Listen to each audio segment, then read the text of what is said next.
सभी का स्वागत है। बहुत मैसेजेस आ रहे, कॉल भी आ रहे, सब पेपर पैटर्न नहीं आया, ठीक है। तो एट लास्ट पेपर पैटर्न तो डालना ही था लेकिन इस बार ऐसा मैंने सोचा था कि बच्चे लास्ट जब आ जाता है टाइम एग्ज़ाम का तब रियल सीरियस होते हैं। तो जब सीरियस होता है बंदा तब कोई चीज़ दी जाती है तो वो ज़्यादा हेल्पफुल उसको होता है। जो चीज़ बिना, ऐसा होता है ना, जब भूख लगती है और कुछ हमें मिल जाए वो हम लोग अगर खा ले तो हमको अलग शांति मिलती है, लेकिन पेट भरा है और सामने दिख रहा है, नहीं, ऐसा नहीं होता, राइट। तो इसलिए लेट किया। देखो अभी पेपर पैटर्न है, ये पेपर पैटर्न इनसेम के लिए है, 30 मार्क्स के लिए, 1 आवर के लिए। कौन सी ब्रांच के लिए है? तो ये कंप्यूटर के लिए है, आईटी के लिए है, राइट, और AL/ML के लिए है, AI/ML के लिए, सॉरी, AI एंड ML है, और एक है और एक कौन सा है? AI और इक्विट। कोई ब्रांच वाला नाराज़ नहीं होना चाहिए। AI एंड ML और CS एंड D, ठीक है।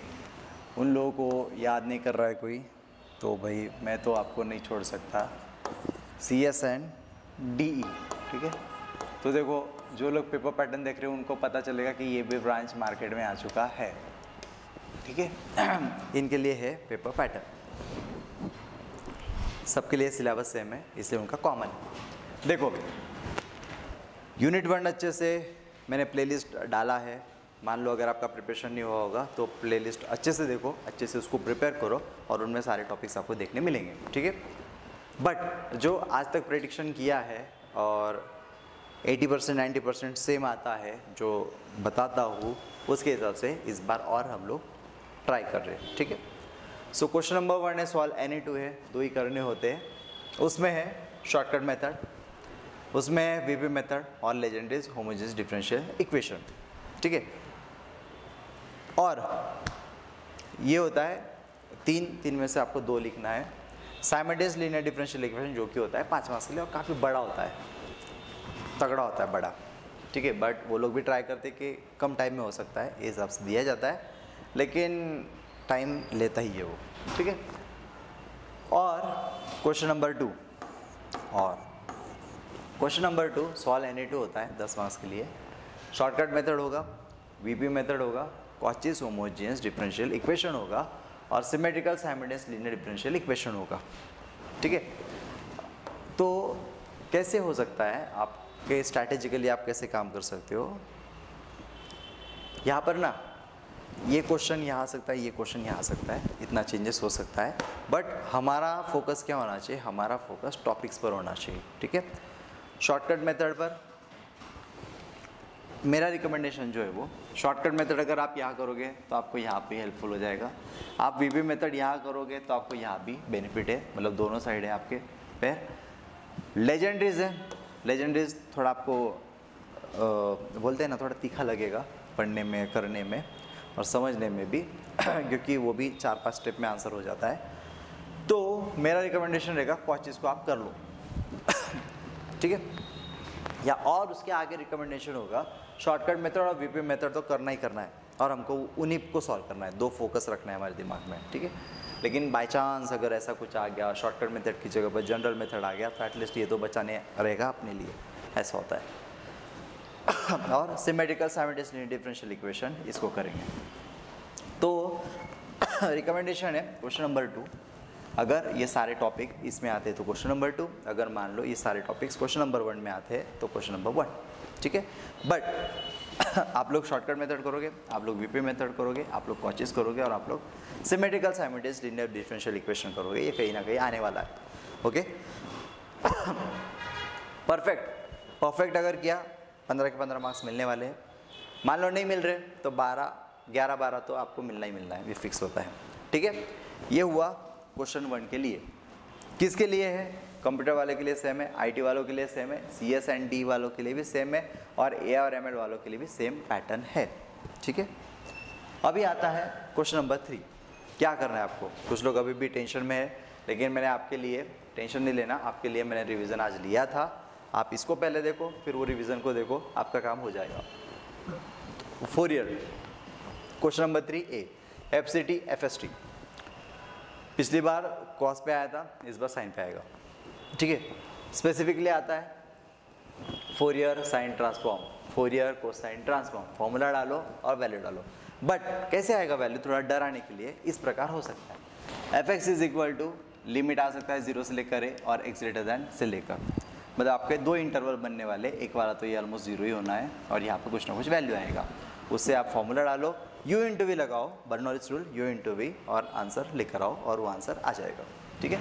टाइप नंबर 3 मैंने आज लिया ही है, टाइप नंबर 3 उसको देखोगे। टाइप नंबर 3 के 3 एग्जाम्पल बोले, उसमें से गारंटेड आना ही आना है, ठीक है।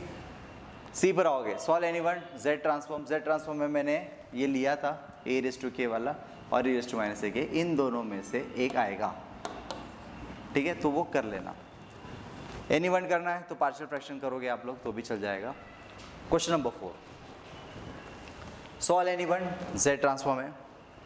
z ट्रांसफॉर्म जो मैंने आपको बोला यहाँ पर e⁻k या a⁻k, या इसके अलावा हो सकता है डिवाइड बाय z जो होता है वो हो सकता है, कन्वोल्यूशन थ्योरम आ सकता है, या रेस टू n वाला आ सकता है, k⁻n f(k) वाला, ठीक है।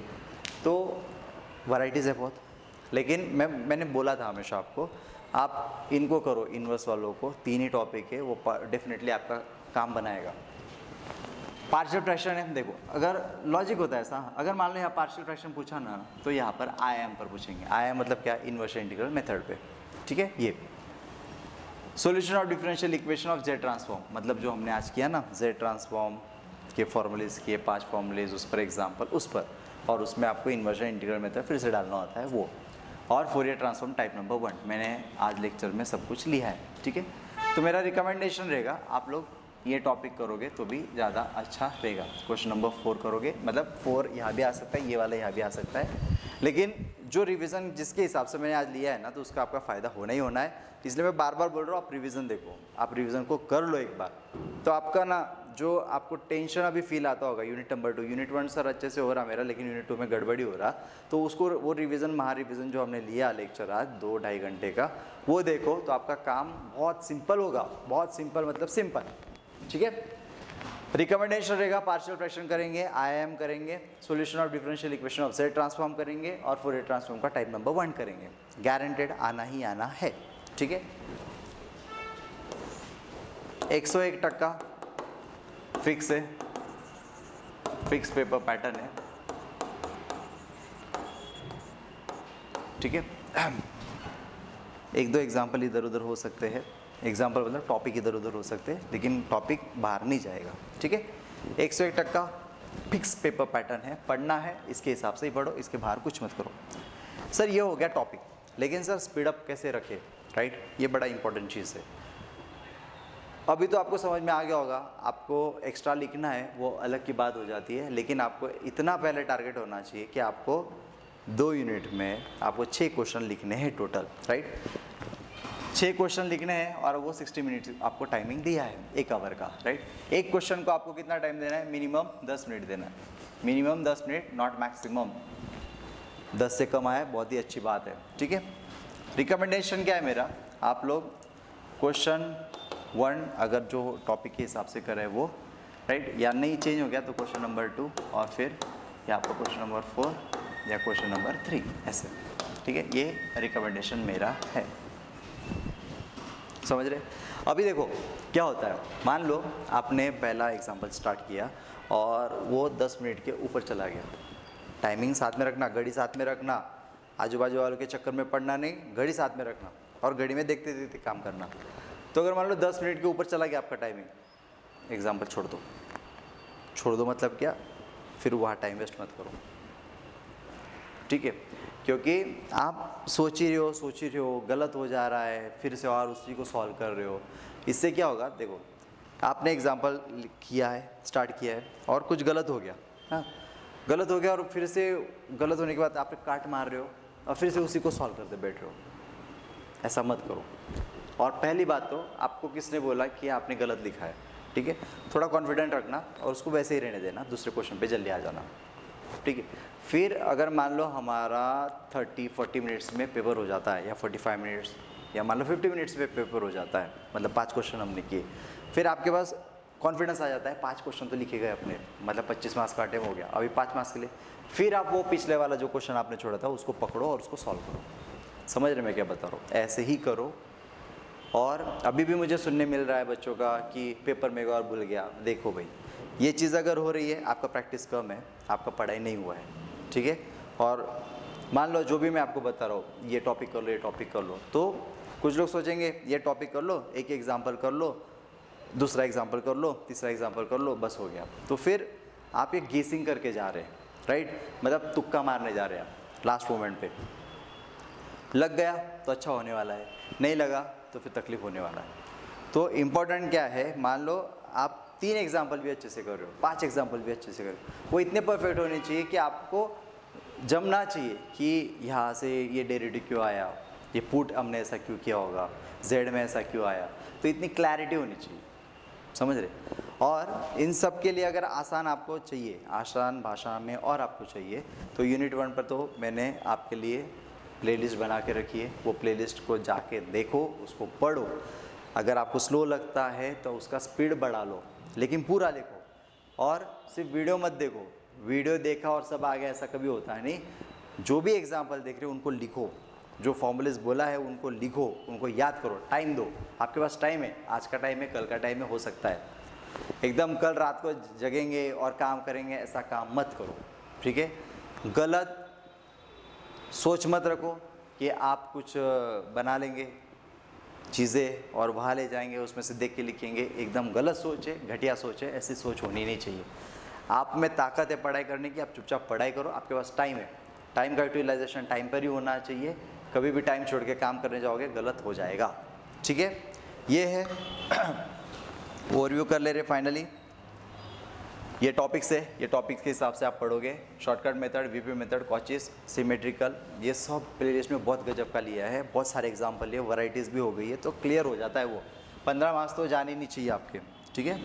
और यहाँ पर पार्शियल फ्रैक्शन आईआईएम करेंगे, inverse integral method, solution of differential equation of Z transform किया है, और फूरियर ट्रांसफॉर्म का टाइप नंबर 1, साथ में टाइप नंबर 3 भी करके रखो और आपका हो जाएगा, ठीक है।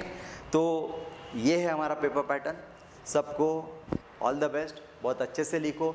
और कुछ डाउट आता है तो नीचे नंबर चल रहे हैं, वहाँ पे नंबर आप व्हाट्सअप करो, आपका वो काम हो जाएगा, ठीक है। आपको बहुत अच्छा अगर लगा है तो हमारे एंड सेम की बैचेस चालू होती है इन सेम के बाद, तो आप रिमेनिंग जो 4 यूनिट है उसके लिए भी आप पढ़ सकते हो। और आपको डिटेल चाहिए तो हमारे यूट्यूब चैनल को लाइक कर सकते हो, शेयर कर सकते हो, सब्सक्राइब कर सकते हो, और APA जो एप्लीकेशन है उसे डाउनलोड कर सकते हो, जहाँ से आपको कोर्स परचेस करना है तो कोर्स परचेस करो, अगर आपको बैचेस में लाइव लेक्चर अटेंड करना है तो वो अटेंड करो। कुछ भी करो लेकिन करो, और एक मेंटर आपके पीछे रखो। आपको डांटने वाला होना चाहिए, आपसे काम करवाने वाला होना चाहिए, आपसे ज़्यादा एक्सपर्ट होना चाहिए, ठीक है। आप अगर किसी का सुनते नहीं तो आपके लिए मेंटर बहुत ज़रूरी है, और वैसे लोग की आपको ज़रूरत है तो ही आपसे काम बनता है, क्योंकि खुद का अगर मोटिवेशन जीरो है तो दूसरे से मोटिवेशन लेना हमारा काम है, और हमारा काम ख़त्म करना है, ठीक है। तो all the best, take care. कुछ लगा तो ज़रूर पूछेगी, ठीक है।